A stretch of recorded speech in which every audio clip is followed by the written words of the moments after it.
Yo guys, how's it going? Welcome back to the channel. So in today's video, we're going to be running the Call of Duty Black Ops 7 benchmark mode, and this time we're testing out the ray tracing mode. I did make a separate video testing without the ray tracing. This time we're going to do with ray tracing. So the in-game benchmark settings we're going to be using is a resolution of 3040 by 2160 and my 4K 144Hz display.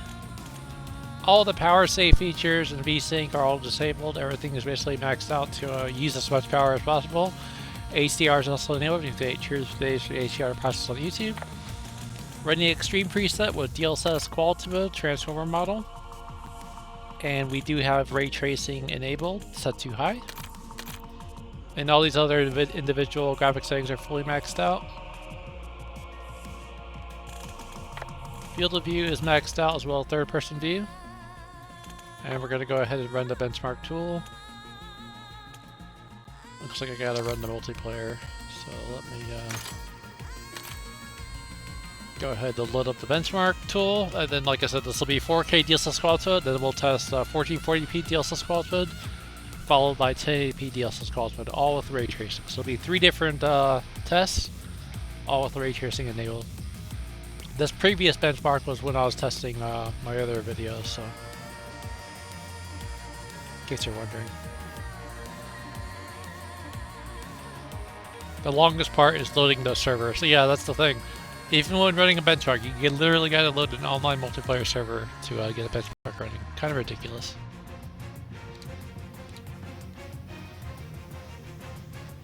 Not to mention the campaign mode stuck with online mode.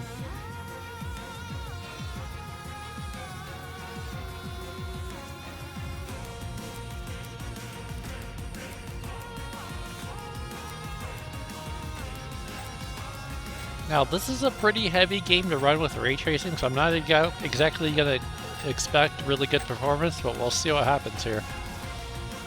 Even my prior videos when I ran DLA mode without any ray tracing, it had a lot of stutters, but we'll see what happens here. We'll give it a shot. I usually reset the afterburner at this right moment here when it focuses on the pool here. Reset it, and then I will see what we get here.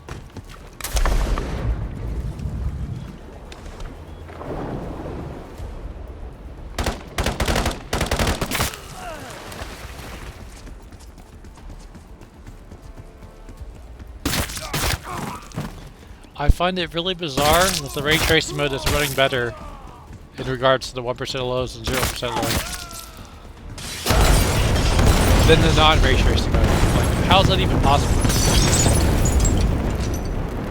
Makes no sense.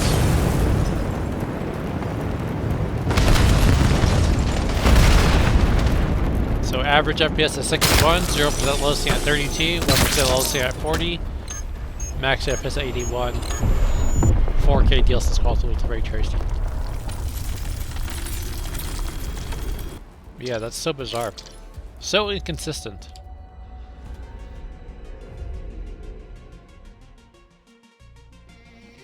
So that's the results we got there. Now we are going to switch over to 1440p here with DLSS quality mode.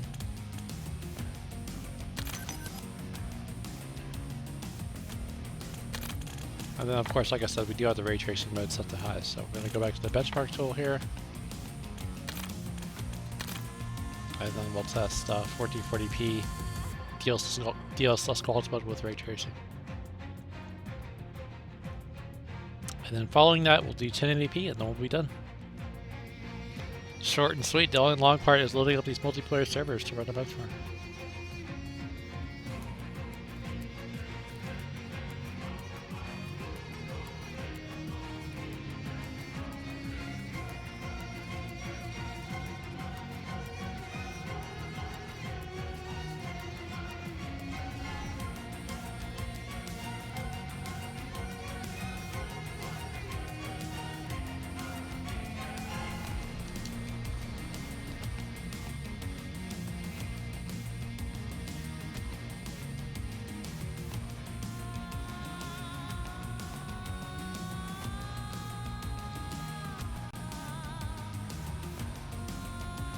Stutters are incoming, as you can see on the frame time graph. A stutter every 4 seconds.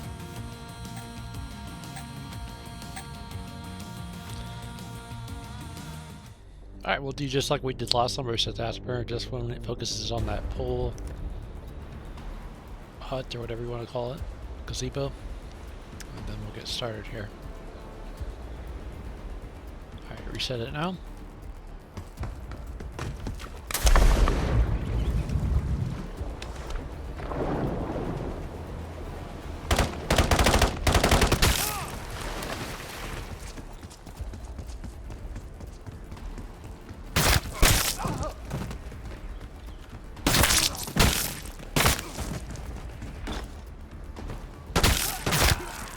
Again, ray tracing mode is running better in terms of stutters.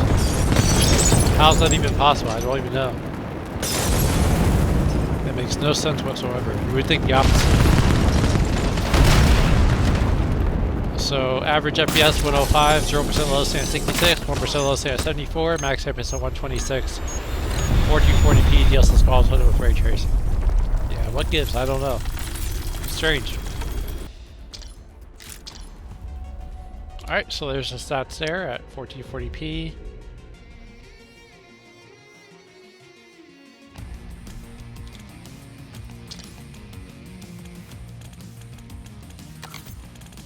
Now we're going to switch over to 1920 by 1080p. And again with ray tracing and DLSS quality mode.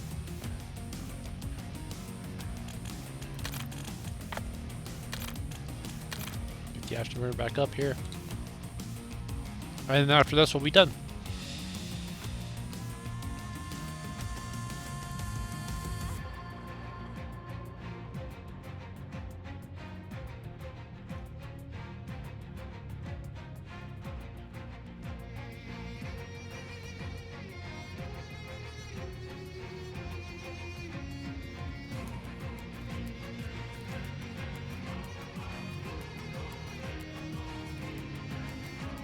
Now these lower resolutions are going to be more of a CPU benchmark about anything, but we'll see what happens. Obviously it's going to be a really low render resolution since we're running 1080p with DLSS quality mode, but we'll see what happens. Like I said, the ray tracing mode is really heavy. I think originally when I first started this game, it was automatically turning on DLSS quality mode. For some reason that changed now, but I wouldn't want to run this game with DLA mode at higher resolution because it's just going to run too poorly. But we'll see what happens here. Like I said, this will be more of a CPU benchmark, I think. And we'll do just like we did last time. We'll reset the afterburner once we get to that gazebo and the pool here.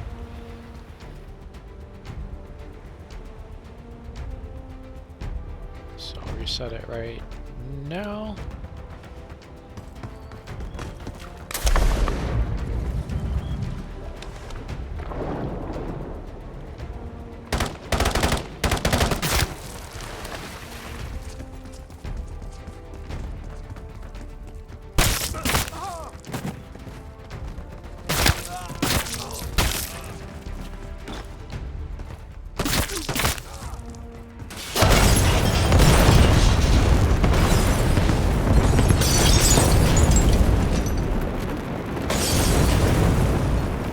So 1080p DLSS quality with ray tracing, 139 FPS average, 0% latency on 97, 1% latency on 107, max FPS of 160 here at 1080p DLSS quality with ray tracing. So yeah, I really don't understand how the benchmark tool was running better at the ray tracing mode, and it was really bizarre. Anyways, that concludes the ray tracing benchmark. If you did enjoy the video, do give this video a like. If you want to see more content like this, more RTX 5090 game benchmarks, feel free to subscribe. Thanks for watching, appreciate all the support, and I'll see you guys for another video soon enough, and later guys, peace out.